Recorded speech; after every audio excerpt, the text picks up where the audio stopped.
When I was 20, I fell in love.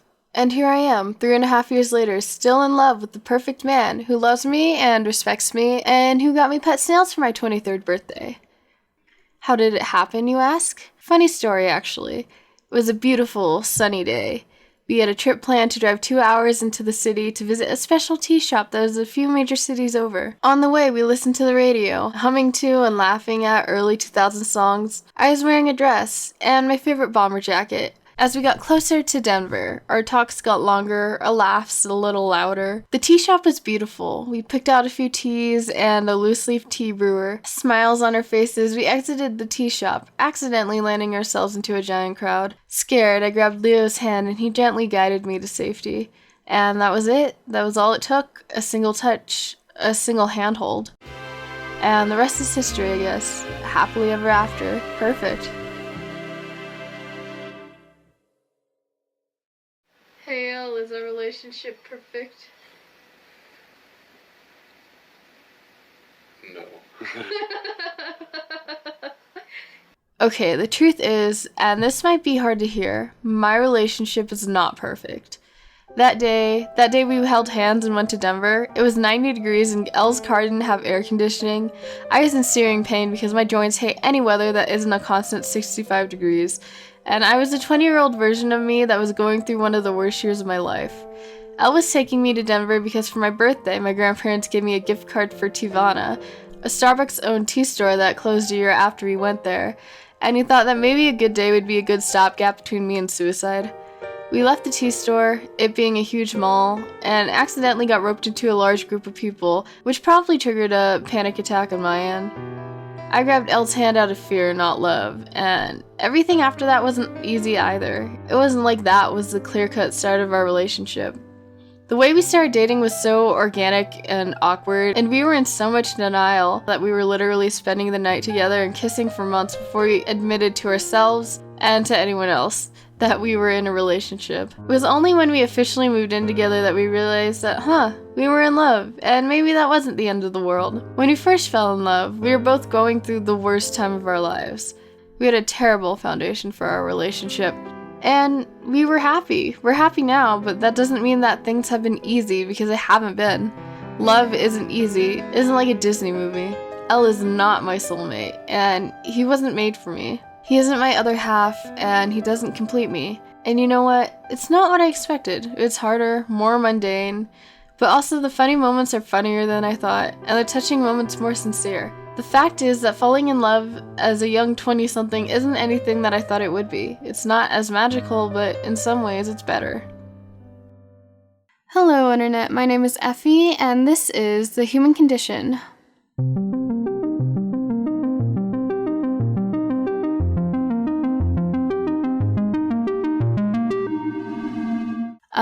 Before we start this, I'm going to put a little trigger warning on here. Sorry for all the sad episodes. Just gotta get them out there, put them into the universe. This one contains triggering material such as talk about suicide, self-harm, eating disorders, sexual assault, stalking, kind of, and I think that's about it. So, listen with your own discretion is all I'm gonna say. Squaw. Squaw. So you're gonna go nom nom nom nom. Except you're like dead asleep and you have no idea what you're doing. Hi everyone, I'm Leo. Hi Leo. Alright, do you want to not sound dead on the inside this time? This is how we do Alcoholics Anonymous, didn't you know? Welcome to the meeting. Is that where you've been? This is our podcast. It's an intervention. Fuck. Hi everyone, I'm Leo. Do you know why we're here today? Not really. There's a podcast involved. Yes. Do you know what the podcast is about? Probably something rad. I don't know. We're here because you love me, I hope. And I love you, I guess, sometimes. That's something a lot of people, go through. His feelings. So I thought it'd be relatable. What the fuck bird-ass intro is this? Do you love me? Yeah, sometimes. And I love you, so there we go. We're all set. This is a great reason to do a podcast. When we met, we were, like, really little. We definitely met in elementary school. I just don't remember when in elementary school. We had the same fourth grade teacher. I even remember her name. I don't know if you remember her name. Hell no, what is it? Kravitsky. Oh, Wild. I loved her.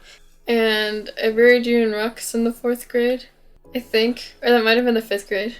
What's that one game where you just ask people for like a noun or an adjective? Mad Libs? Yeah, Mad Libs. I remember playing that with you. Because no one wanted to play with me and no one wanted to play with you. So I just kind of found the girl in the corner. And we ended up having a really good time. I remember that. Don't remember your like rock adventure though. Yeah. Probably shouldn't word it like that, but whatever. We were elementary schoolers. I do remember that it wasn't just me, it was like a bunch of people, and I remember we got in trouble and all the teachers were like, what the fuck are these kids doing?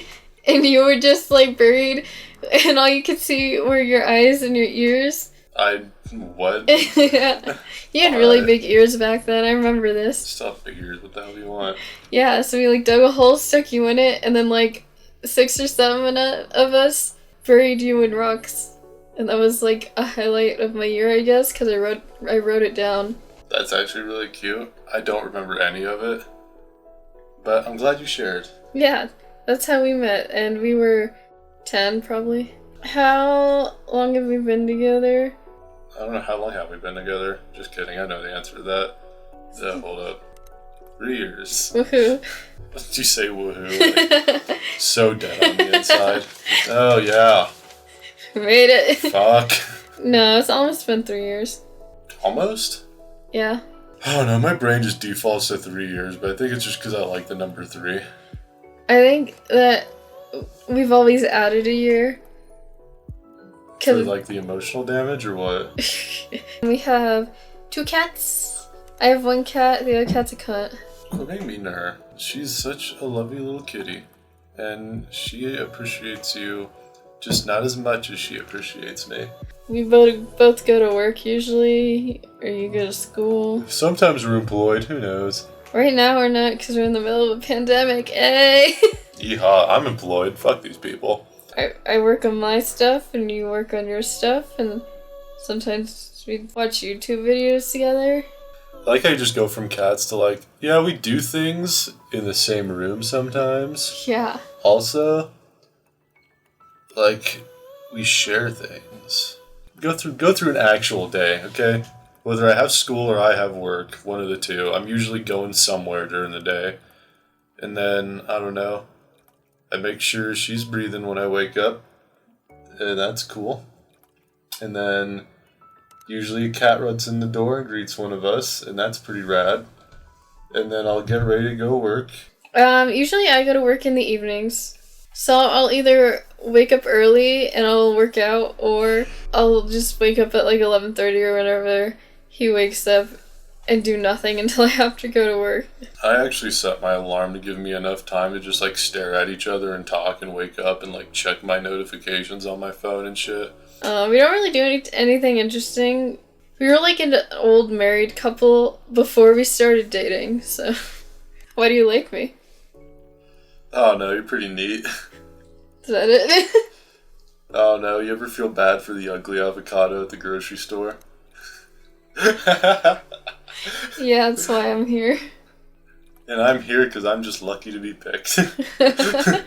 No, for real, why do you like me? Why do we like each other? I don't know, because we get along. What do we have in common? Fuck if I know, it's been 3 years and I still know why you like me. Excuse me, 2.5. Whatever. 2 3/4.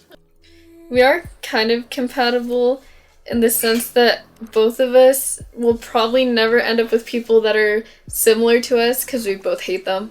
I feel like we have to be with people that are opposite than us because we both need like an external push to be better people, you know? I don't know, I like you because you're not stupid. What a low bar. I'm glad I surpassed that. I like you because your IQ is above 90. I like you because you are too not a potato.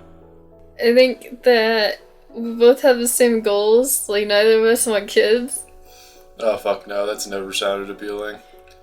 Go all you people who do want to be parents, though. That shit's hard. I just know, like, every shitty thing I've ever done is going to come back in a little wailing ball of karma that I'm going to have to raise.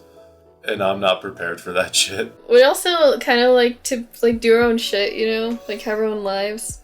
Yeah, no, dead ass, I'll sit next to you and be on my computer, just doing whatever, for hours, and you'll just be sitting on the other side of me doing whatever. And we'll share a meme every, like, 20 or so minutes. Yeah, so it's not like we both are kind of laid back and require the same amount of affection. It's comfortable. It's nice. That's one of the reasons I like you, is we could just do our own thing. But at the end of the day, we still come back to, like, home and just talk. Right. And also, I think because we're both very career-focused. I like you because you're very sweet and you're just the opposite of me. And I know you kind of already said that, but it's nice. Like, we're opposites, but we're not polar opposites. Because if you're the polar opposite of me, I would have fucking yeeted you shit 2 3/4 years ago. Whatever. Leave that shit in. That's fine. Like, we're similar enough to get along, but we're different enough to where we're not bored of each other because we already know the other one. We like to watch YouTube. Eat. That's like everyone, though. Yeah, but we really like food. Like, we spend too much money on food, but it's fine. Traveling's fun. Oh, yeah, we do travel really well together. You're always in charge of finances and budgeting, and I'm always in charge of planning, and it just works better that way. Yeah, I never thought I'd hear anyone say that about me, but here we are. I like to plan. You like to hoard money. I don't like to hoard money. I'm just better at budgeting than you. Alright, whatever. It's a match made in heaven. Most of the time we spend together, we either doing separate things or we're just talking. Or both. I could online shop and be rambling about some bullshit, and you'll just be sitting there listening, just enjoying my company. We don't have, like, a thing together, I don't think. I don't think we really need one. There are a lot of things I like to do together that are, like, not necessarily things we're doing together. You watching me polish and remove rust off of, like, old helmets, and you're just sitting there chilling. No, we have a good time together. We can make anything an us thing. Yeah. We don't have to have one thing that's an us thing. We can just have everything be an us thing. Or you can have everything be a separate thing. It doesn't really matter. Just what we want to do. Like me sitting in the corner of the bathroom watching you dye your hair and not caring a single bit about the hair, but I'm just happy to be there. Or you sitting in the garage freezing your ass off as I, like, take a wire brush to some old thing I bought, probably a helmet or something like that, and, like, we're just talking. You don't care about what I'm doing. Yeah. You're never gonna do that yourself. Best memories with you? Oh, I have so many. I remember one time we got into a fight and I was just so hangry. And on my way there, I called you. I was like, I'm getting Chick-fil-A, what do you want? And you were like, you got mad at me and now you're going to Chick-fil-A? And I was like, yeah, what do you want? Just so, like, really pissed off. And you started laughing, like, your ass off. You're like, oh god, I've never fucking loved anyone so much. It's fucking incredible. Oh, that's so funny. See, I don't remember anything like that, to be honest. It's just random shit with you, really. Like, more relaxed moments, I guess. Just, like in Georgia, being stuck in the middle of traffic, but then just looking at you passed out in the passenger seat, and then looking at the Porsche symbol on the fucking steering wheel, because hell yeah. It was like, damn, this is cool. I really like watching the animal cameras with you. Oh, those are cute. Now that quarantine's become a thing, we've figured out almost every major zoo has some sort of live camera set up, especially the Monterey Bay and then the Georgia Aquarium are two of the fucking coolest. I remember once, before we lived together, and we were both in school at this point, we made a blanket fort on the floor. Yeah, I kind of remember this. Yeah, because we were both doing homework, so I sat on my laptop and you sat on your laptop, and we just did that together. I also remember one time I was having a really bad day, so we went to Starbucks, and we got frappuccinos or something, and we went to this, like, path down the road, and we opened the back of your Jeep when you still had the Jeep. And we just sat and talked and watched the sunset and drank Starbucks. Do you remember when we went to Red Rocks and there was supposed to be a meteor shower? Yeah, I remember that because I brought I also had the Jeep then, and I brought this mat so we could lay on like the middle of a dirt path because I think there's a concert going on actually at the same time. Yeah, and you and I were laying on this fucking yoga mat in the middle of like a walking path in the middle of the night watching this meteor shower, which by the way was just like 1 or 2 meteors and then clouds because, you know, our state decided to do that day. And a cop came out of nowhere and was like, "How's it going, guys?" And it scared the ever-living shit out of me. I remember that. You had a plan too. You're like, if he comes up here and he says anything, I'm gonna take the mat and you're gonna run. And I was like... We just laid there. Yeah, okay. I don't remember having a plan. You did have a plan, because you could hear him coming up, and then he was like, "How's it going, guys? Really good?" And I kept walking, so... I really enjoyed everything in Georgia. Just like, especially that random restaurant that was like very upscale that we ended up going to.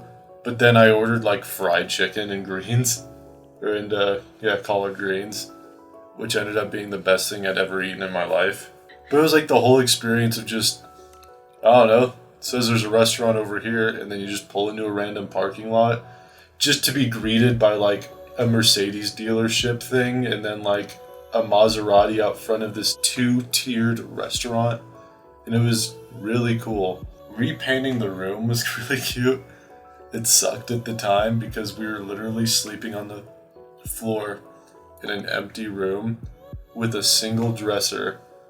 And by the time we woke up the next morning, we were both so fucked up off paint fumes because we forgot. We were tired. Before we put the bed back in, when we were like still sleeping on the floor, because we slept on the floor for like a day or a few days, we started on the weekend. Mm-hmm. And then one of the days was a school day, so I had to go to work. Oh, that's funny. Do you remember that? No. I vividly remember that because I was trying to iron my dress. Cause I was a preschool teacher at the time, so I was just trying to look cute for my kids. And I was like, oh, I can't get in the closet. Like, because we had the ladder and everything out, and like all the tarps and stuff. I was like, what do I do? The paint fumes helped me sleep. They lulled you to sleep. Yeah. We binged Stranger Things completely in one night. Yeah, that was before we were dating too. Yeah, that was a long time ago. When we were like 16 or 17, I think. We binged the entire Stranger Things nonstop and then just passed out. I remember when we went to the zoo. Which zoo? The one with the legless lizard, and I called it a tube lizard. Tube lizard. And I called it a tube lizard, and you were standing in the corner, like, while all these families are trying to look at, like, these, like, lizards and geckos and stuff, and laughing because I said tube lizard. Fucking tube lizard. It's a tube lizard. It's a lizard. It has no arms. It fits in a tube. I don't understand. Why, though? Yeah, those are just some fond ones that, like, come to my mind first. Were you watching me be a nerd about Civil War stuff in Georgia? More in World War II, the Civil War stuff was cool. God, I was so hungover, though. I'd never had a hangover before. I was dying. I was like, how do people do this? I liked it when I fed you sake, and then I begged you to take me to the fish store, and then I bought a fish. Oh, you mean you took me hostage, and then we ended up at the fish store, and then we came home with a fish? Uh-huh. Yeah, I remember that. I don't know, we have a lot of good memories. It's just... Oh no, there was a time you were making fun of me while I was trying to race some dude in a fucking Subaru. Like the middle of the night. Yeah, because he was smoking you. I've had the first, 100 feet on him. 100 feet isn't shit. 50 feet. We both just had like loud, annoying cars, except he had a turbo and a blow-off valve and like everything. Yeah. And I just had loud vroom vroom. I bet everyone who lived on either side of that road was pissed though. And then you told me to stop because you were getting motion sick. Yeah, I was getting motion sick because you kept braking and starting and braking and starting. That man and I hit every red light on that strip of road. The Sakura Festival. Oh, for my 21st birthday? I forgot about that. That was pretty rad. That was a lot of fun. The one we went to for your 21st birthday was the one where we just went wild and bought everything, isn't it? Yeah. Yeah, that was fun. Yeah, and we got the bonsai tree. We did. We still have the... Well, of course we still have the bonsai tree. That thing's going to outlive both of us. But we also still have the bamboo from it. Yeah, and we got yukata. We did, and you and I both put together a really cute pair of yukata and obi. Yeah, that was a lot of fun. And we watched all the shows, and we stayed in a hotel. That was actually our first, venture away from home together. Overnight, yeah. I guess it was. Yeah, no, I guess it was. Yeah, we've never done anything, stayed in a hotel or anything before that. That was the first time we did. That's cute as hell. Yeah, that's a good one. Yeah, that was really fun. We just did everything. My favorite thing about you as a person is probably how sweet you are. And I like how well we get along. I like that I can talk to you because you're not stupid. I like that you're passionate about a lot of things and that you're driven, you have your own interests and your own life, and I don't have to worry about you really not having any direction or not creating the future that you want for yourself, because I know that if you want to do it, you'll do it.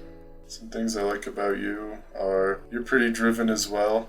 You're not very good at being organized, but you do get a lot of things done when you want to get them done. And I really admire that because you just have a lot of drive behind you.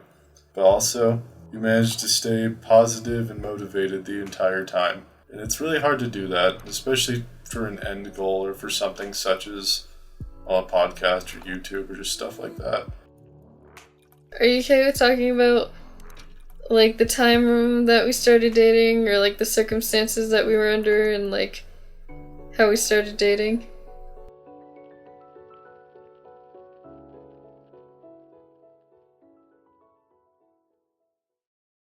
The beginning of our story is a rocky one.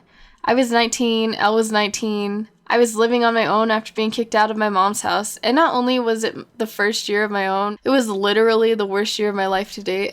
I was working 2 part-time jobs, barely making rent, on Medicaid. Leo was going to leave me just a week or 2 away from joining the Marines. The house that I was living in was loud and messy, and I took care of the little girl that lived there. Things weren't great, but things weren't terrible. He had a future, I was figuring things out. I loved the little girl I watched, and after living in a strict household my entire life, I loved the freedom of being on my own. So yeah, things seemed pretty normal. We were both looking adulthood in the face, and it was scary and daunting, but so far, things seemed okay. Things were manageable. That is, until Elle went to actually leave. The night before he was supposed to leave, I went over to his house, and we ate pizza and took a midnight walk, even though he was supposed to be in Denver at 6 a.m. the next day. I specifically remember that part because he purposefully didn't tell me, so I would still come over. Earlier that day, my roommate's daughter, who we'll call Ella, and I went to a pool and had snow cones. On our way back, we sang Adele together in the dark. It was a good day. When I got to Elle's house, the night was warm and bright and starry. I was sad that he was going to leave, but I was excited for his future. He was going to do it. He was going to be a real adult. He was going to do the thing that he'd always wanted to do. When the sun rose that day, 2 things happened. Leo told me he had this crushing force of pressure when he was doing his MEPS that told him that he shouldn't go, that he couldn't do it, he didn't leave. And later that day, I got a text that rocked my world. Leo called me, his voice strained, teary-eyed, and he told me he couldn't do it. He couldn't do it, and he hated himself because he had already said goodbye to his friends, to his family, but he wasn't leaving. And at that point in 19-year-old Elle's life, that was all he ever wanted. I was the first person he called. We were best friends, like honestly the best of friends, totally platonically. I would sleep over all the time. We binged Stranger Things in his basement one night when we were 17.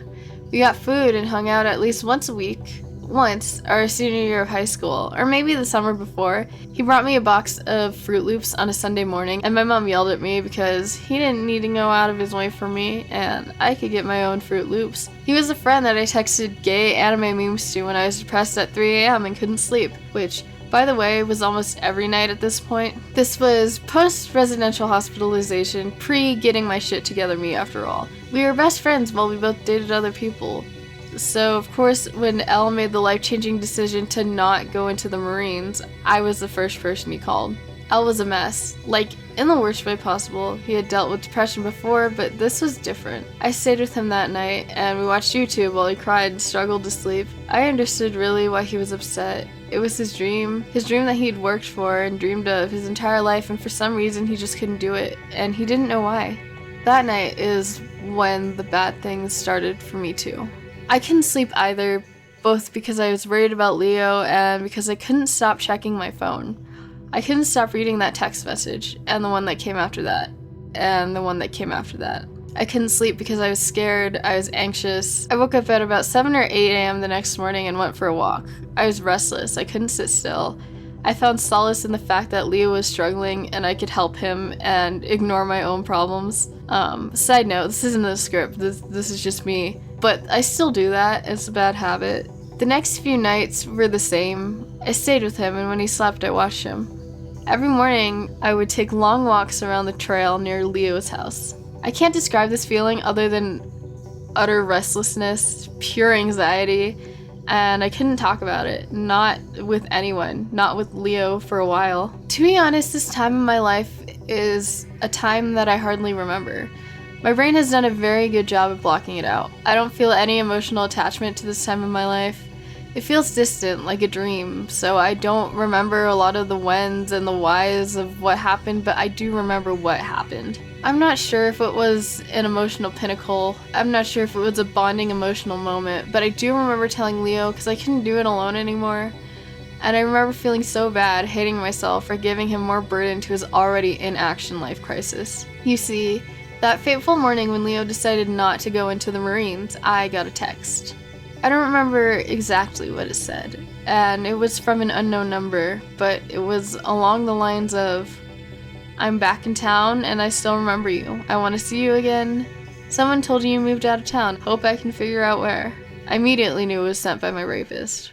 That text sent off a ticking time bomb of self-destruction in me. And after that, it was just so many months of straight terror and restlessness and insomnia. I couldn't sleep. I couldn't eat. I really couldn't eat. That is what marked the start of my eating disorder. For me, not eating was my control. The only control I had. I had nothing. My relationship with my mother was strained. I didn't have friends. I didn't have financial security. I didn't have a career or work I loved. I didn't have any creative ventures or projects. My home was not a safe space for me. My roommate was messy and our kids were messy, physically and mentally and emotionally. I had no home, no family, and one friend, Leo, who I could actually count on. So, anorexia nervosa is what I put all of my time and energy into. I would meticulously count calories. I figured out the rate of my natural metabolism. I only consumed 200 to 500 calories a day because I wanted my net calorie intake to be at about a negative 800. At night, I would pace. I couldn't sleep, so I would take naps during the day right up until I had to work. I worked 2 jobs at a school, something I'd come to love, but at the time was just a commitment I struggled to keep, and a way of barely making ends meet. This is the point in the story where I have the most memory gaps. I have very few memories from the time that I was struggling the most.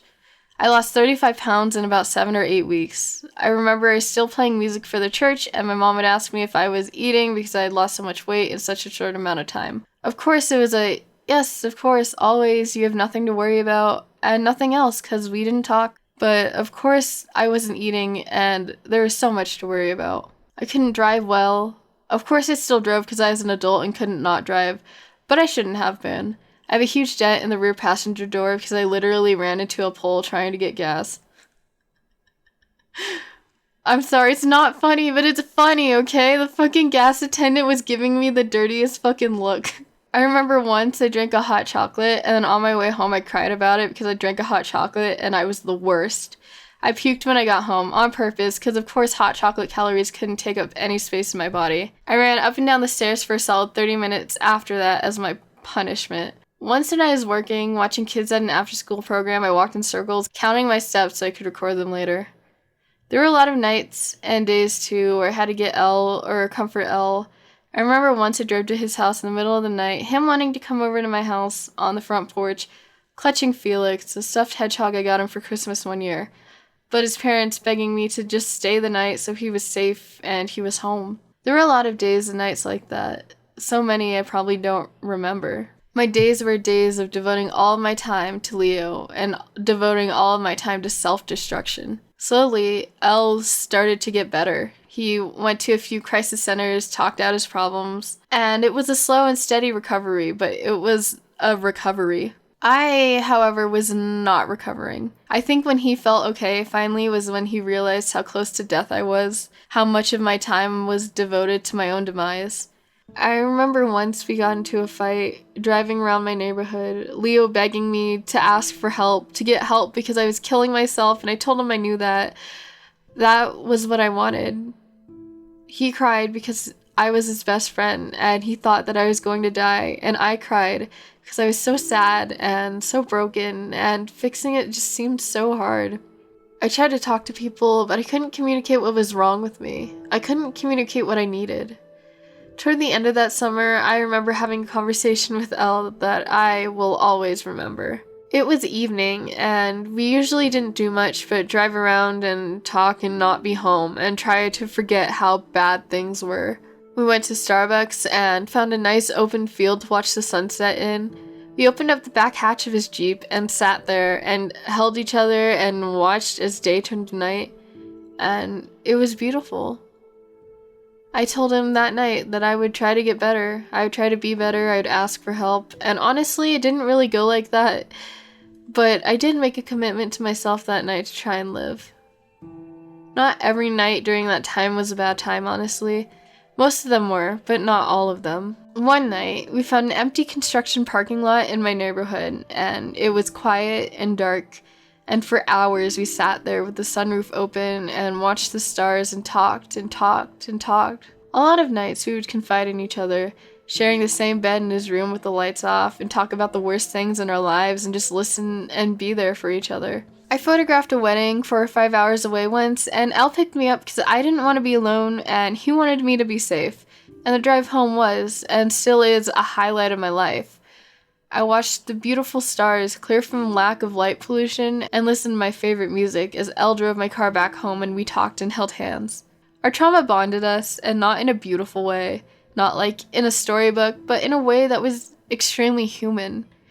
We loved each other because we didn't have anyone else, but also because during those darkest times we intrinsically understood each other. We loved each other because we had seen each other in the worst and best times of our lives. We loved each other because we had to, and because we wanted to.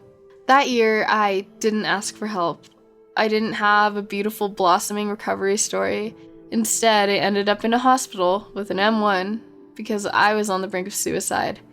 The difference was, this was a conscious choice I made for myself. For the first time ever, I chose help. I chose life. And it wasn't an easy decision, it wasn't a fun one, but that was the most important decision I've ever made for myself.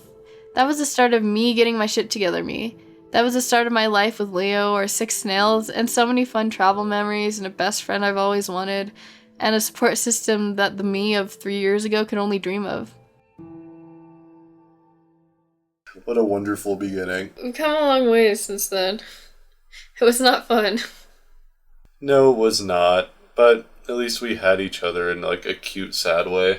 I'm not saying that I wouldn't change anything, because, like, I definitely would. Like, if I could choose to not go through trauma, I would choose to not go through trauma. But I am grateful that at least we had each other. At least something good came out of it, you know? Yeah, and we did grow pretty close at the time. We were really good friends before we ever started dating. Being real here, there have been times where it's like just been really hard. Like relationships are just really hard. It's just been really hard sometimes to be with like someone else, you know? Yeah, you can know yourself as well as you want and be fine, but as soon as you add someone else into that, you're no longer just considering yourself when you do things, and it's different. Yeah. And you gotta get your shit together. Get your shit together. You do, because you can't be in a healthy relationship if you can't have like a healthy relationship with yourself. Well, yeah, exactly. And your bullshit isn't just your bullshit then. And there have been times where we could have made the choice to walk away. I mean, I wouldn't blame you for getting sick of my shit. But we didn't make that choice, and it's been hard. I'm not gonna lie and say it's been easy. Like, people, if you're out there and you think being in a relationship is gonna fix all your problems, you're so wrong. Idiot. Relationships don't fix your problems. They just give you new ones. It's neither a good thing or a bad thing, but it's not easy. We've both definitely had problems with that, I think. I'm pretty sure all men in general have this problem with just not sitting there and listening, but rather wanting to fix things. And you could double that for me, because I fix them now. Yeah, and I like to feel everything. Like, my good emotions, my bad emotions. I like the things that make me human, you know? And I know some things can't be fixed and I can reconcile myself with that. But we're learning. Yeah, well, the whole polar opposite thing has probably benefited us just in general in the long run. It's also come across to things like this, where being polar opposites has not worked out well. We push each other to be better people, and then we drive each other crazy. Like, I apply the whole business mindset to every part of my life, and therefore I have a very clean room and a girlfriend that wants to feel things when I want her to just fix them and get over it.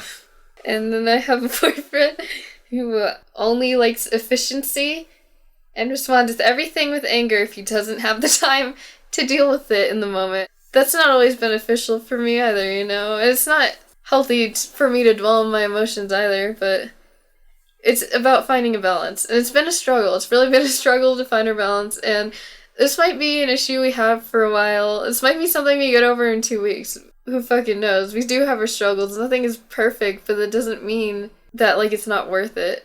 Probably could have waited a little bit to move in together, Jesus Christ. Yeah. It's been fun, though. I don't know, I really do wish that I kind of got my shit together a little bit sooner.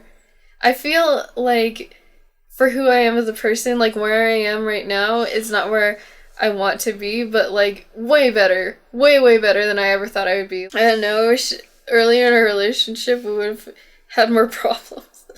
That way we would have figured out how to, like, deal with each other earlier on, you know? I just imagine going back in the time machine, making us have more problems, and then coming back to now, and it's just an empty room with empty beer bottles. Oh, no. I should probably have been nicer earlier. Worked on being a nicer person. What do you think our future will look like? I don't know. We'll definitely end up doing everything we want to, in one way or another. It's just probably not how we imagined it. You and I have our dream cars, and a couple aminals, and decently sized house. You know, not too big because we're only 2 people and I don't want to clean that much, but just a nice size. We're just happy. I don't know what our future's gonna look like either. But I think you'll finish school. I'll be doing whatever I'm doing. Hold up, you think I'll finish school? It's been a little bit rocky, man. Listen, this is only my second attempt, and it's going very well so far, so. No, I did drop out of school the first time around, because I honestly didn't have any direction. But hey, part 2's going well.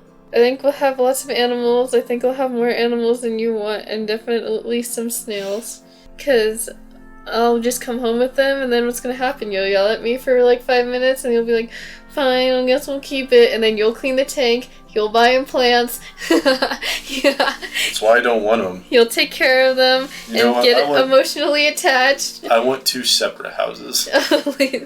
That sounds magical. Oh, whatever. You wouldn't like being alone. You know what you do when you're alone? What? You drink and play video games. And I'll have my cats in my house very clean, and if you wish to fund the tunnel between our houses, then feel free. Oh, whatever. A few animals sound nice. I want to have efficient animals that bring us some quality, you know? Dairy cow, fuck it. You could have one of those. Baby goats? Hey, goat cheese is pretty good. This stuff's pretty healthy for you. Chickens? You could have some chickens. Chickens are weird, though. I don't like their eyes. I think that if things go as planned, we'll be very well off. Because we're both kind of like that. We both like nice things. We both like to travel. I don't even care about money. I just like to work. No kids in our future. That's another one. Yeah, no children. I definitely want a dog. We'll let the neighbor kid pet your goat, and that'll be it. We'll be happy, we'll have a house, we'll have some animals, and we'll be very successful. Yeah, I just had a great idea. If you and I both have the cars we want, if I rev the engine really loud, will it scare the goat? It'll do the fainting thing? That's what you have to look forward to in your future. Does that mean? Yeah. A little bit. But I want to see it too. We'll pet him afterward. We'll give him some collard greens.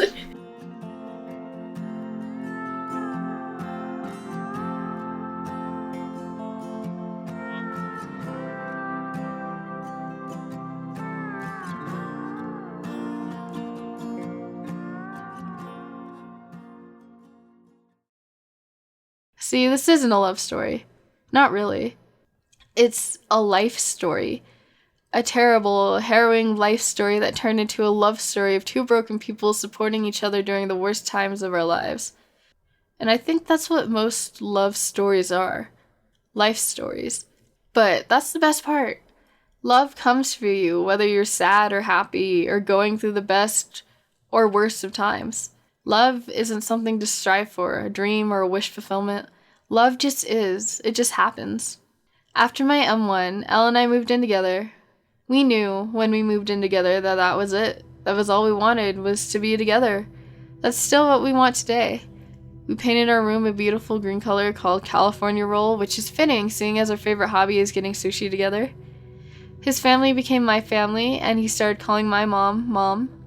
Our room is adorable, absolutely. We've gotten so many compliments and I'm very proud of it. We've traveled our first adult trips together. We have a happy little family that consists of 2 cats and 6 snails and 30 snail babies. And even now, love is not perfect. Love is not what it is in Disney movies. Love is not linear, and love is not easy. If you think that getting to this point now together has been easy, it hasn't been. We fight all the time. We fought making this episode. Stop that. Focus. Those are sounds the microphone's picking up. Wow. Can you stop? Can we do this now? Yeah, we're doing it. You're deflecting. Because you don't want to talk about feelings or how much you like me. He's absolutely so domineering sometimes, and I can be inconsiderate and messy. We have spent years trying to learn how to communicate with each other, how to live with each other. We both have extremely bold personalities, and sometimes what we think is right differs. Sometimes we don't say or do what the other person needs. Sometimes we do, but it's not science. It's not like we know what we're doing. There have been times where our relationship has been on the line even. But we are still in love, and we still have a beautiful life. All of these things can be true. All of these things are true. And that's not the end. Maybe in 5 years we won't be talking. Maybe when this is posted, one of us or neither of us will not be alive because life is life and sometimes things like that happen. And that's okay, because this love story is also a life story. Although life and love are messy and frustrating and hard and can break you, it is worth it.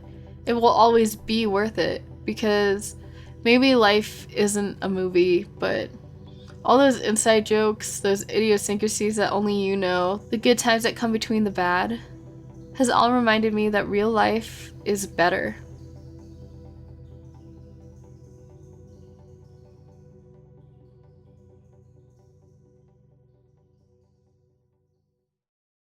Thank you for listening to this episode. That was a hard one for me. I cried. A lot of repressed memories came up during this one. Anyways, no more sad boy. No more sad boy stuff. If you like the human condition and want to keep up with this, make sure to follow us on Twitter, Instagram, and even Facebook at The Human Pods. That's the little @ thingy and then the words The Human Pods. Like a pea pod. You're welcome. I'm so good at analogies. We also post episode ideas and when we're looking for guests, so that's cool too. If you want to ruin your feed with my Instagram or Twitter, you can find me at ephemerality, but with an I at the end. That's EPHEMERALITI. Thank you for listening this far, if you have. And of course, we'll be back next week with another awesome episode that will probably make you cry because it's sad. See ya!